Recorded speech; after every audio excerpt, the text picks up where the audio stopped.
Alhamdulillah wahdah wassalatu wassalamu ala man la nabiyya ba'dah, amma ba'd. Brothers and sisters, we are quite literally witnessing history in the making. We are living in very, very exciting times. We're living in a period of dynamism that frankly, for 2-3 generations we haven't seen. The ascendancy, the zeal, the enthusiasm of the ummah, the coming together of the ummah.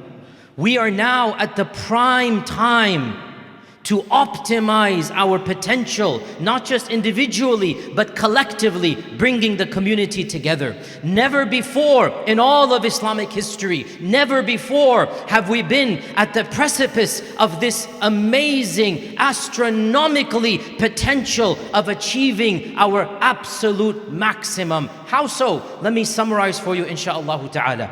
Never before in our history have so many tens of millions of Muslims been living in what we now call Western secular democracies. This is new. You all know it, right? This is not something that has ever happened before. This reality of us being here in America, in Canada, in Australia, in New Zealand, across Europe, tens of millions of Muslims living outside of what is typically called the lands of Islam. We are somewhat foreign and yet we are integrated. We are of and not of here at the same time. We are hyphenated Americans, almost all of us. And yet we are fully American, especially our generation and the generation after us. Never before have we seen these large quantities of Muslims congregate in these lands. And with these lands comes obviously positive and negative. Now in other lectures I have gone over the history of Islam in North America, and I strongly encourage you to listen to that, because no matter when you came, whether you're born here, whether you immigrated here, right here and now, you are a part of the domino of the history of Islam in North America. You should be aware of who you are, where you came from. You should be aware of where you situate in this very long and very majestic history of which we are just the beginning of. And Alhamdulillah, very briefly we should know, before I get to my talk, there are a number of waves of Muslims that have come here. The first batch, of course, were those who were brought here involuntarily. Those who came because they were enslaved. The free peoples of Africa who were enslaved and brought here forcibly. 20% of those who were brought here by force were Muslims. 20% of the slaves that were brought here were Muslim. And of course, if you know your history, we still have their Qur'ans. We still have the Qur'ans they wrote from memory. They were taken as huffaz, as ulama. They were taken, enslaved and sold over here. And from memory, they would write their Qur'ans. They would write manuals of fiqh. These are preserved in the Smithsonian. I've seen it with my own eye. 1700, 1800. Of course, that batch of Muslims couldn't persevere, obviously. They couldn't pass down their religion to their generations after them, and obviously it fizzled out. The first batch of migrants that came here, they came from 1890 to around 1914. Those 25 years, that was the first batch of immigrant Muslims. This batch came primarily, not exclusively, primarily from Ottoman lands. Why? From Ottoman Lebanon and Syria. Why? Because there was a crisis. There was a drought that was starving tens of thousands of people. So there was no food for the people to eat. And so they fled from those regions and they heard of a faraway land called America.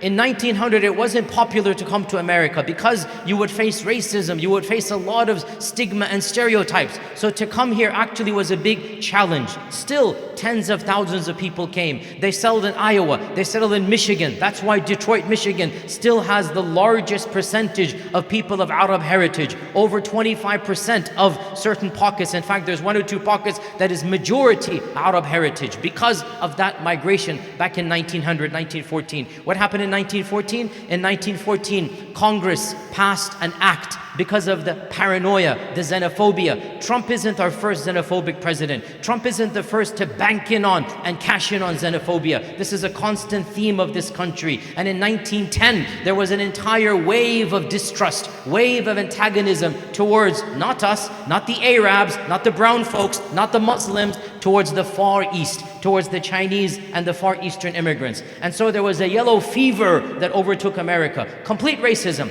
And they passed an act in 1914. They called it the Yellow Act. This is informally, it's a very racist term, but it is what is called the Yellow Act. And the purpose of the Yellow Act was to ban immigration from Eastern countries, primarily China. They had this notion of, those people are going to come and change our culture, corrupt our culture, etc., etc. And because of this, from 1914 onwards, the bulk of people who came here, they were actually only white-skinned. That was why most people who landed on Ellis Island are from Germany, or from Ireland, or from Italy. The stereotype, the Italian Americans, German Americans. Why? Because 1914, you could legally migrate from the Middle East, but very few people did.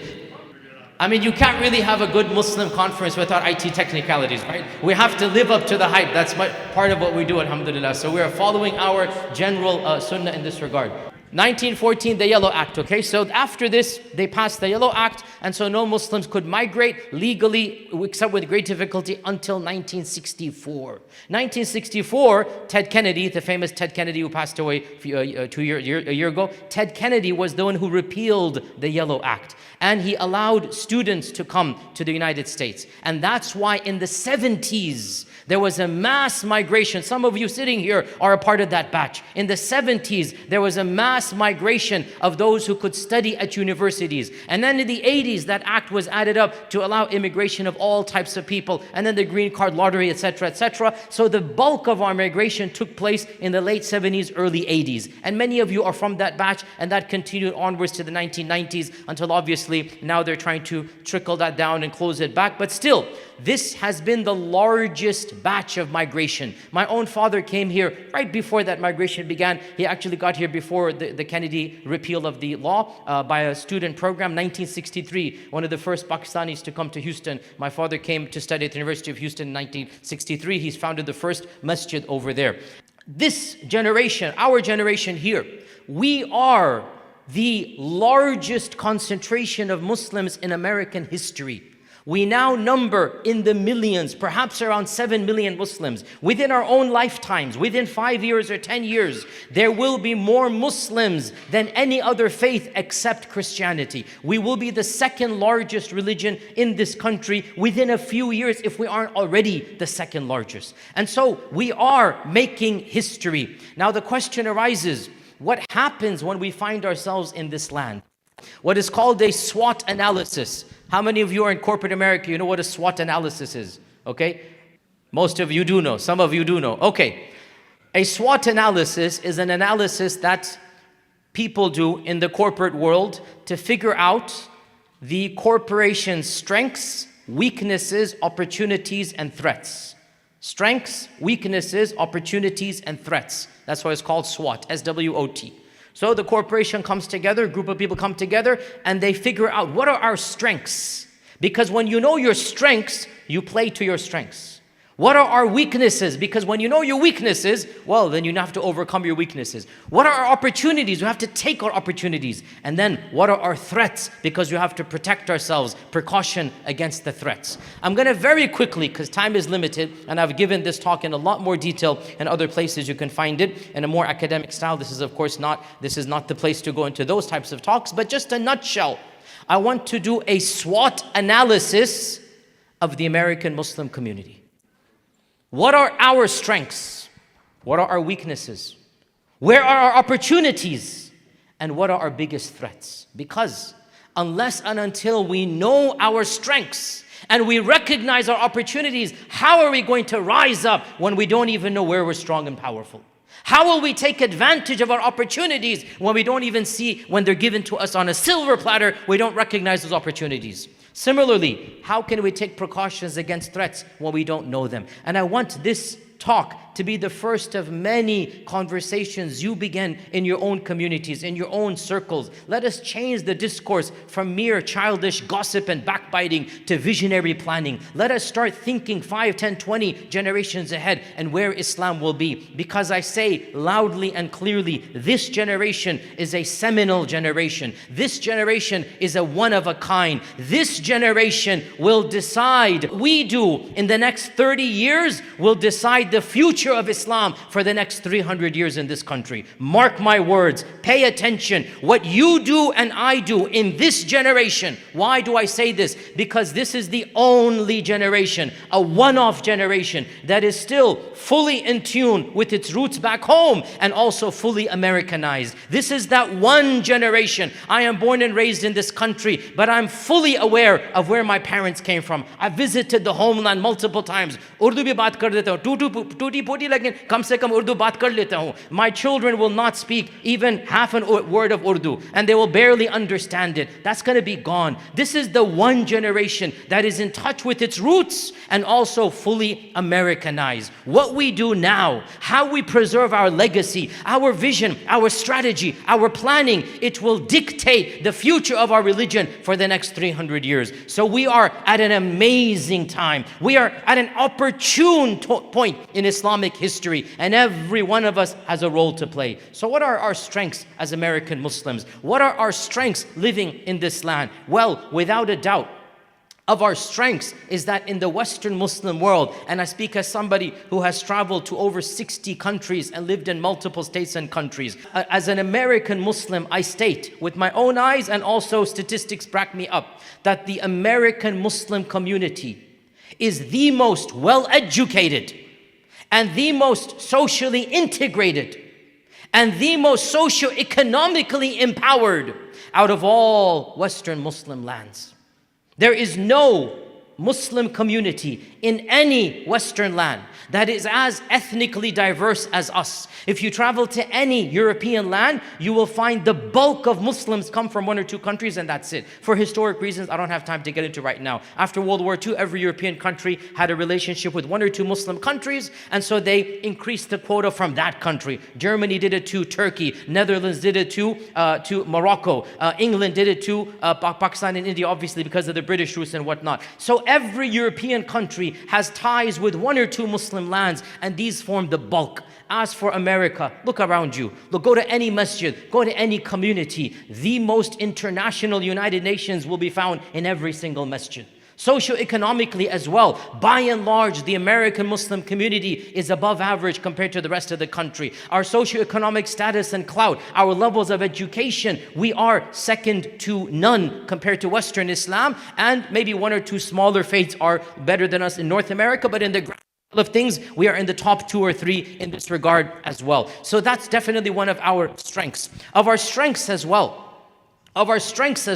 is that we are very well integrated. Contrast this to most European Muslim lands. Muslims are ghettoized. Muslims are viewed as the other. Muslims are viewed as those that are on the socio-economic and ethnic other. In this land, sorry to be crude, we don't have time for political correctness. Please don't read this in and cancel me online. No, I'm being factual. I don't like this reality. I'm being factual here. In this land, the far right hates 3 different peoples, 3 different disparate groups. There's those that are ethnically the other. These are generally those south of the border. There's those that are socio-economically the other. These are generally the African Americans and those they consider inferior to them. Again, I'm speaking as it is. And then they've made us into the demonic other, the jihadist other, the religious fanatic other, the Muslim other. There's 3 separate groups that are hated upon. Well, in Belgium, in France, in England, all those 3 are one.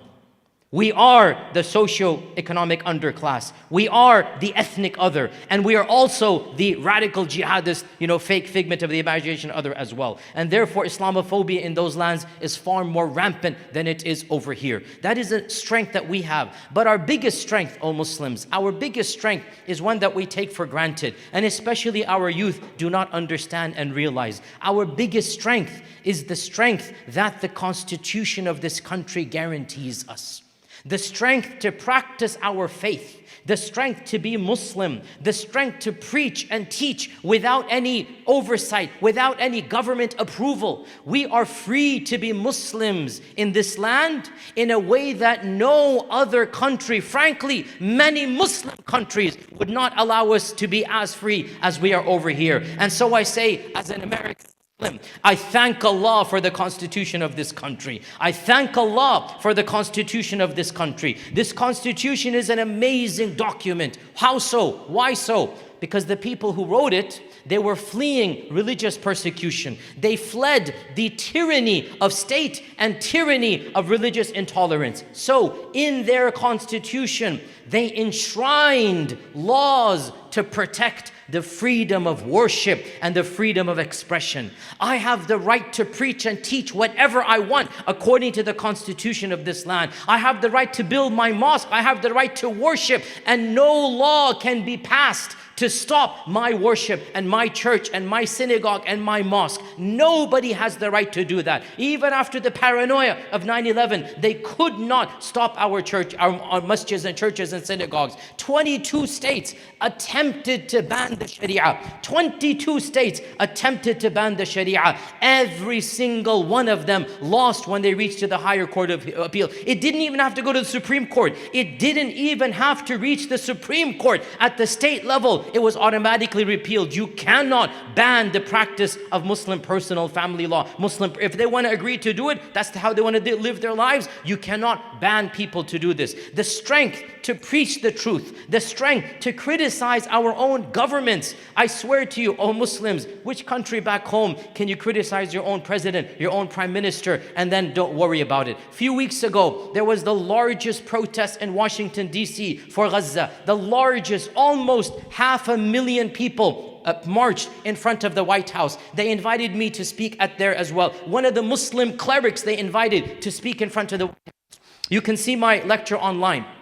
In front of the White House, I charged this country's foreign policy of genocide. I said our president has blood on his hands because of the bombs that he's allowing to be dropped on Gaza. I said this. Right behind me was the White House. And I walked home not even worried that the FBI or the Secret Service was going to knock on my door. How dare you criticize our president? If they had even dared to challenge my right to criticize my president, I would have taken them to court, I would have sued, and I would have won in an instance. What country can you do that in? What country can you have the freedom to criticize, to mobilize? Right now, as we speak, the whole country is erupting in protest against what is happening in Gaza. Sure, the police are being harsh. We all agree to this. Sometimes the laws aren't applied. Sure, some people are being rounded up and sent to misdemeanor 1 jail, but nobody is going to jail for the act of criticizing. They bring up technicalities. You're at the wrong place, wrong time, and wrong permit, but the act of criticizing cannot be jailed. You have the full freedom to express what you want, to mobilize the votes, to attempt to influence change from within. And that is the strength that we should thank Allah for. Many of our youth naively think the rest of the world has the same freedoms America does. Not at all. Those are our strengths. We have more as well, but we have to move on. Our weaknesses. Do you know what our number one weakness is, in my humble estimation? This is, of course, my own personal opinions. I could be right and wrong. Our number one weakness, brothers and sisters, our number one weakness, it's not Donald Trump. It's not Islamophobia. It's not the far right. Our number one weakness is that we ourselves lack unity. We ourselves do not galvanize. We ourselves are not behind one leader, one uniform methodology. No. Every group is doing what they want. Ethnically we're divided. Sectarian wise we're divided. We are not one ummah in this land. And that is so tragic and sad, because if we were to mobilize, if we were to unite, then wallahi no force on earth could stop us. But we are our worst enemies ourselves. And you look amongst ourselves, we are divided ethnically, we're divided socio-politically, we're divided into petty sectarian lines. And I have been a big critic of sectarianism for the last 10 years. One of our biggest issues, and me in particular, I'll just say this for the record, my biggest critics are not the far right. They are the ulama and mawlanas from within who cannot understand the message I'm giving. And this is deviant, and this is that, and this is bid'ah, this is kufr, this is shirk. And subhanAllah, the worst enemies are from within religious folks. They're not seeing the vision. I respect our ulama class. I graduated with them, but we need to move beyond the textbooks and look at the reality of the world we live in. Sometimes how to solve problems will not be found in textbooks 1,000 years ago written in Baghdad. We're going to have to think outside the box. We're going to have to move beyond what our classical ulama said. And when we do so, we are not disrespecting the past. We're honoring the past in light of our times. But that is a separate topic. I've spoken about this in other lectures as well. But that is our weakness. We are still debating abstract issues of theology. We're still getting angry. Where do you place the hands in salah? 8 rak'ah, 20 rak'ah. Abstract issues of arcane theology. My dear brothers and sisters, whether you pray like this, like this, like this, like this, if you're praying to Allah, Alhamdulillah. Stop bickering over these abstract issues of fiqh, abstract issues of theology. Who cares what classical strand you follow? Just follow, live and let live.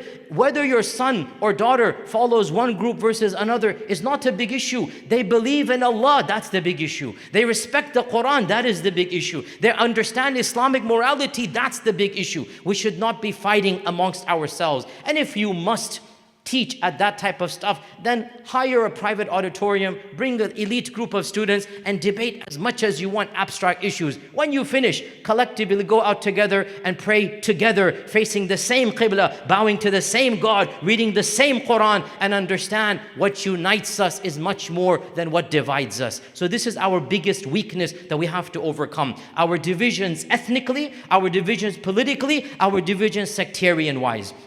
We have other weaknesses as well, but this is one of our biggest weaknesses. Opportunities. This is where, unbelievably, we see something that I want to impress upon you today. I firmly believe, as somebody who has traveled the world, as I said, many, many countries, that America in particular is a bastion of the revival of Islam around the globe. America has the potential, us Muslims, we have the potential to contribute to a global revival. In fact, dare I say, this is already happening. You know, believe it or not, and again, because I'm on the inside, there's things going on. I can't tell you too explicitly, but generically, let me state. For example, Gaza right now. Do you know, in the Middle East, it is not allowed to speak about Gaza? Do you know, in the holiest of holy places, you cannot wear a Palestinian kifaya and walk around without being arrested? If you go to the holiest of holy and you raise your hands and make dua for Gaza, you will be deported from the holiest of holy mosques. I'm not making this up. Wallahi, I'm not making this up. You look this up, people are shocked when they find this out. You cannot preach or teach or fundraise about Gaza in the majority of Muslim lands. And yet here we are. So we have become a voice for the voiceless. And I was pleasantly surprised to find out many people around the world are looking to American clerics and preachers because we are allowed to say and we are allowed to galvanize in a way that even they cannot do. Not just that, but also our rhetoric, our speeches, our durus, our halaqat, they are of a different flavor. If you know your ulama back home, I'm not, astaghfirullah, I'm not criticizing anybody, but it is what it is. I'm born and raised in America. My mind thinks differently. This is a blessing from Allah. My critics say it's a curse, but it is what it is. A blessing from Allah that I think differently. So my lectures are different. And I was 10, 15 years ago, I was pleasantly surprised. I didn't know this at the time. I hadn't traveled to some countries. I don't mind mentioning them. So let me just tell you, like Facebook, when it came out, they had these statistics that they could tell you, where are your most viewers coming from? Where are the most people listening to your lectures from? This was like 2009, 2010. So one day I just logged on board, just clicked it, and I had all of these statistics of these millions and millions of views. And I'm like, I was dumbfounded to discover, number one, of course, America, we know that. Of course, I'm an American. Number two, I was never in a million years could I have guessed. Anybody guess where the second largest group of people who listen to my lectures, and I had never even visited the country up until then? Did you make a guess?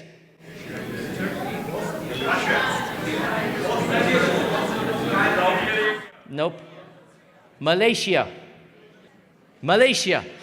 At the time, I had never been to Malaysia. And I was shocked. What the heck, Malaysia? I'm being watched in Malaysia? Number 3, Dhaka, Bangladesh. And I still haven't been to Dhaka, Bangladesh. Number 4, Dubai. And I'm not allowed to preach in Dubai. But people are watching in Dubai. And on and on. Karachi is also on the list. And at that point in time, I had never traveled to Karachi. Now I've been, Alhamdulillah, a few times. But at that point in time, I had never traveled and given a public lecture in Karachi. The fact that millions of people, and it's not just me, all of the Western preachers, all of us, we are being listened to over there by a certain level of intelligentsia that they're not resonating with their own. And this impressed upon me. I would always think my audience is America only, America only. I realized, subhanAllah, we are being listened to by people way beyond. And I understood why. Because we can say in a language and style and freedom what so many others cannot say.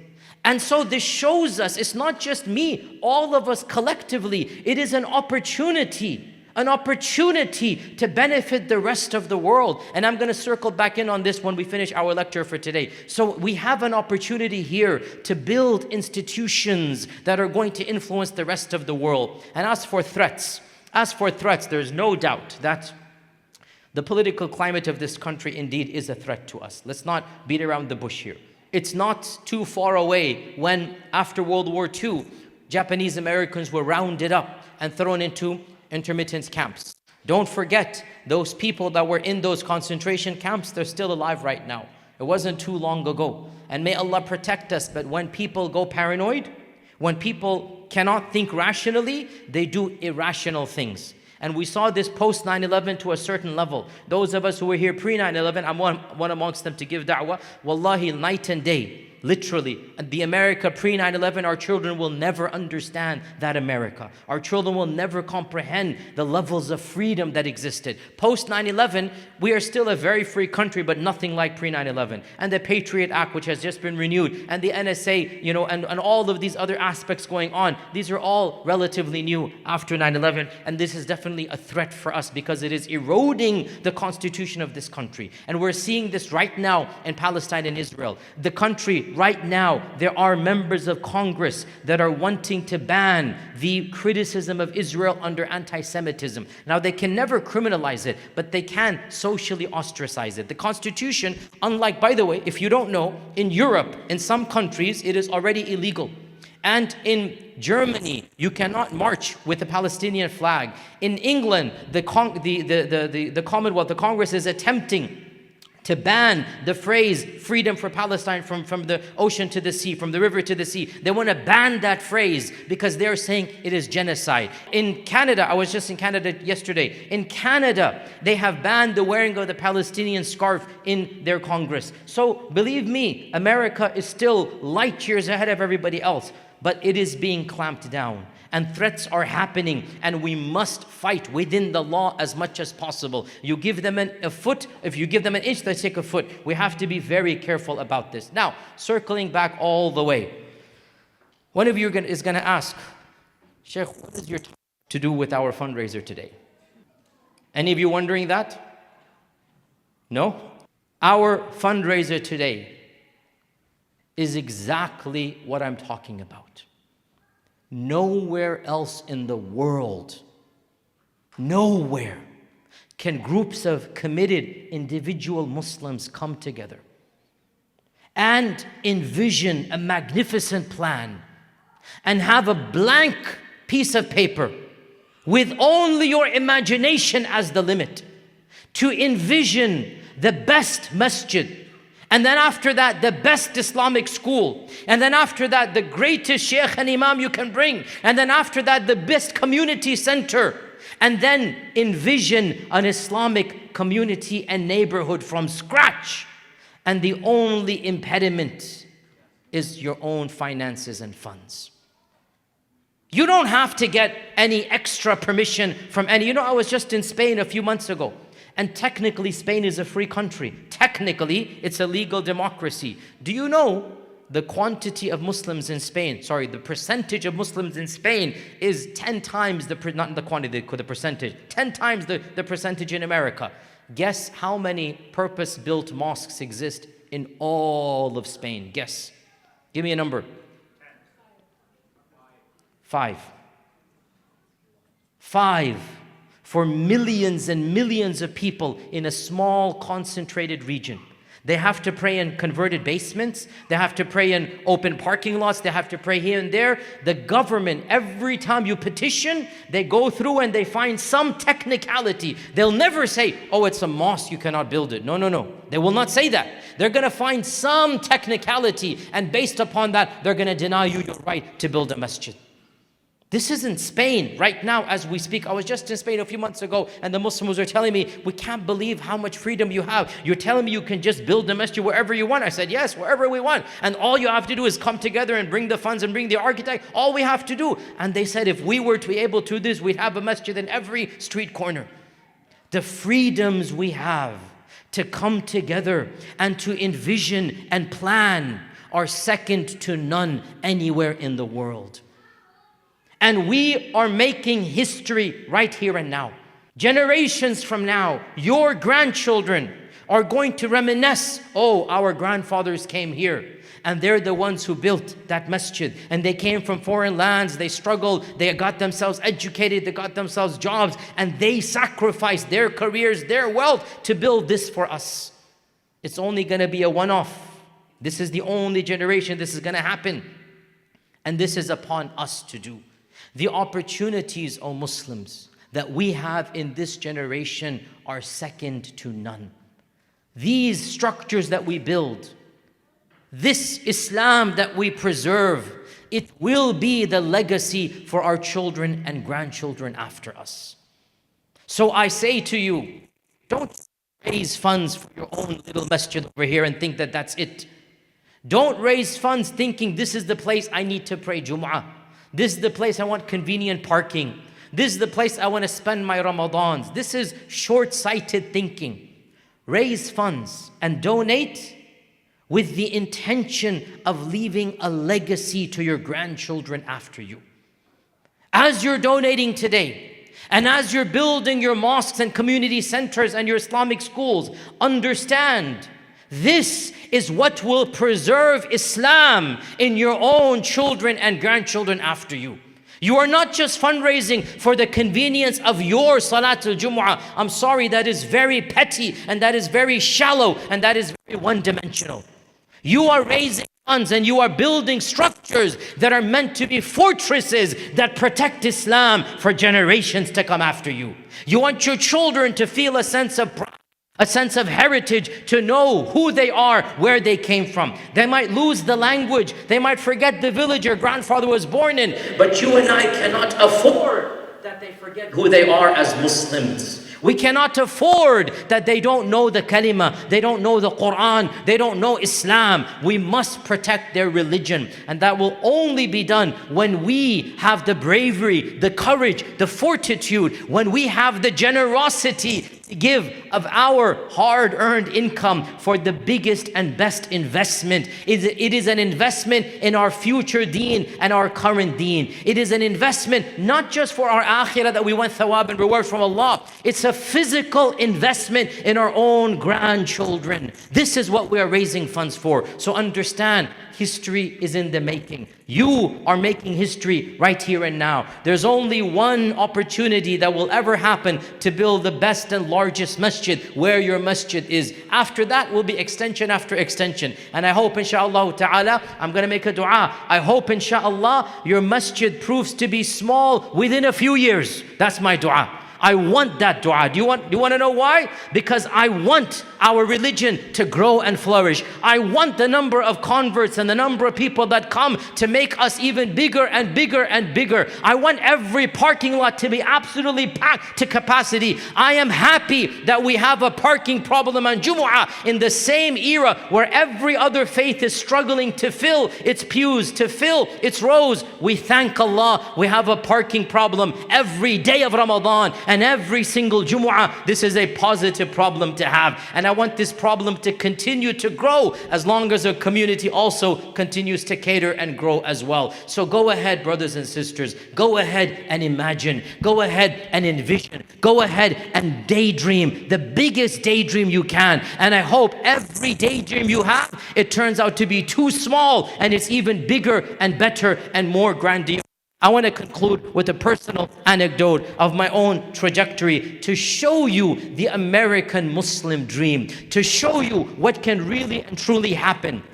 And this is a credit to my father, not to me, but to my father. And that is when my father came in 1963. He came as a graduate student, like many of you. He did his master's and then PhD. The last thing on his mind was that I'm coming to build masjids in America.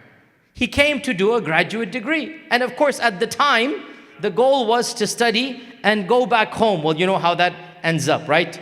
Don't stop thinking of daydreaming of back home, guys, especially the youth here. The world is a tough place, and the problems you have in America, yes, I know they exist, but other places are far worse. So deal with the problems as you can and go on. But khair, my father came here. The last thing on his mind is that he's going to build a masjid. And he tells me the story that the first year that they were there, he formed the first MSA in Texas, University of Houston. At the time there was no mosque, so he formed the first MSA, and he sent out, a physical mail to all of the other Muslims that, hey, we're going to pray Eid on such and such a day. And of course, back then, the students had to work. It was very difficult, and Eid was the first Sunday after Eid was declared, because students could not get off during the weekdays. They had to work every single day to pay their tuition, so they couldn't get off. The only day off, it was a church town, Houston. Everybody was shut on Sunday. So Eid, forget moon sighting, moon fighting, situation was different back then. They had to live like men, not like little kids fighting over everything. They understood, don't give me fiqh and fatwa. How can you pray Eid on Sunday? I'm sorry, your fiqh and fatwa is abstract. Reality was that they couldn't pray Eid except on the first Sunday, because that's how life was for them. So he sends out the letter, there's going to be Eid the first Sunday after whenever their Eid was. And so they come together. Lo and behold, only 2 other students are able to show up at 10 a.m. My father, 2 other students. This is the first Eid ever to take place in Houston, Texas. This is in August 1963. August 1963. So my father says, okay, let's do Eid. He says to one of them, lead. And they say to him, you're the one who called, you lead. He goes, I've never led Salah in my life. He goes, well, you called it, you lead. So without knowing any fiqh, he led the first Eid Salah in Houston, Texas, with a grand total of how many? 3 people, him including the Imam, 2 behind him, okay? Fast forward, I was born in Houston, Texas, 1970s.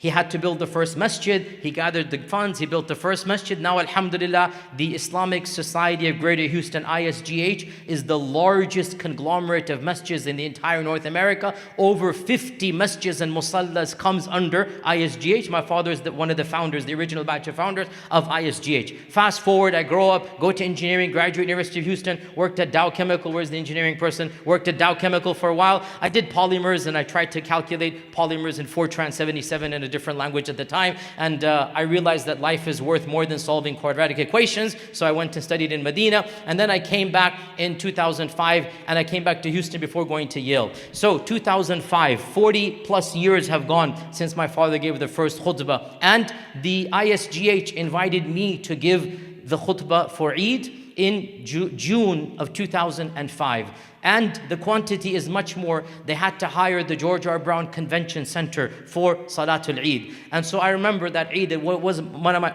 most iconic moments that for me, I had my father sitting there in front of me, and I gave the Eid khutbah, and I said 40 plus years ago, my father gave the first Eid khutbah in Houston, Texas in 1963. And in his wildest dreams, in his most wildest imagination, he could never have imagined that his own son, born and raised in America, graduated from the same university as him, would go and study Islamic studies and come back a cleric and a sheikh and an alim, and then come and give the Eid khutbah in the same city. But instead of 3, there are 30,000 Muslims praying Eid. Even in his wildest dreams, he could never have imagined what Islam has come to. And all of this because that generation dedicated their time, their sweat, their effort to build the first MSA, to build the first masjid, to build the first Sunday school. And I'm a product of that first generation. Well, then what do you think when we take the talent, we take the imagination, we take the resources, and we build much more bigger, much more grandiose? What do you think is going to happen to your children and grandchildren if you invest in their future like the generation before me invested in ours? Brothers and sisters, rise up to to the challenge. Do the best that you can and make sure that you imagine the biggest dream you can. And I pray that whatever dream you imagine, it actually turns out to be smaller than reality. But you must plan 30 steps ahead. What we do in this generation will dictate the future of Islam for the next 300 years. May Allah subhanahu wa ta'ala guide us, bless us. May Allah subhanahu wa ta'ala empower us. May Allah subhanahu wa ta'ala protect our children and grandchildren after us. May Allah subhanahu wa ta'ala make us the best citizens of this land, the best role model Muslims for the people around us. May Allah allow the kalima to continue amongst our progeny after us until the day of judgment. May Allah allow us to live as Muslims, to die as mu'mins, and to be resurrected with the prophets and the martyrs. And what a great companionship they are. Wa jazakumullahu khairan. Wa assalamu alaikum